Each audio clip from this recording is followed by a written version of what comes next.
د افغانستان په قندهار ولایت کې خسر ولي له خپل زوم څخه سترګې ویستلې. زوم یې ورسره کومه واده خلافي وکړه او دغه سړي خپله لور دغه هلک ته په کوم شرط ورکړې وه. که غواړئ چې په اړه یې تاسو هم پوره معلومات ترلاسه کړئ نو ویډیو تر پایه وګورئ، او که تر اوسه مو زموږ چینل نه وي سبسکرایب کړی نو مهرباني وکړئ پښتون ټایم یوټیوب چینل همدا اوس سبسکرایب کړئ. رسنۍ وایي چې په قندهار کې خسر له خپل زوم څخه هغه مهال سترګې ویستلې چې د هغه لور یې له واده پرته تښتولې وه، یعنی هغه شرط او واده چې یې له خپل خسر سره کړې وه چې د یو کس وژل و نه و پوره کړي. دغه په دواړو سترګو ړوند هلک چې اصلي نوم یې جمیل دی او په شیر آغا مشهور دی، د طالبانو یو مهم غړی هم و او څو موده مخکې یې په هلمند کې د خپل ملګري ښځه هم وژلې وه.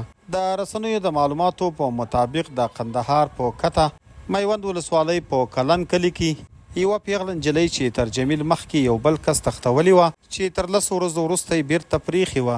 بیا دغه ړوند شوي جمیل د دغه جنۍ پلار ته وویل چې ستا د لور تښتونکی زه پیدا کوم او وژنم یې، خو په بدل کې به یې ته خپله همدا لور ماته راکوې.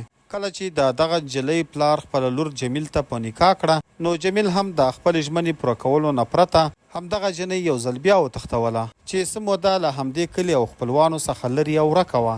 د معلوماتو له مخې تېره یکشنبه جمیل ته خپل خسر ټلیفون کوي، ورته وایي چې نور مې بخلی او زما میلمه یې. نو جمیل هم د خپل خسر کره د میلمستیا لپاره له همدې تښتولې جنۍ سره ځي.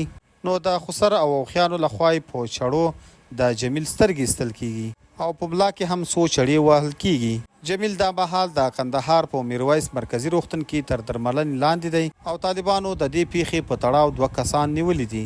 قدرمن دوستانو، تاسو یې په اړه څه نظر لرئ؟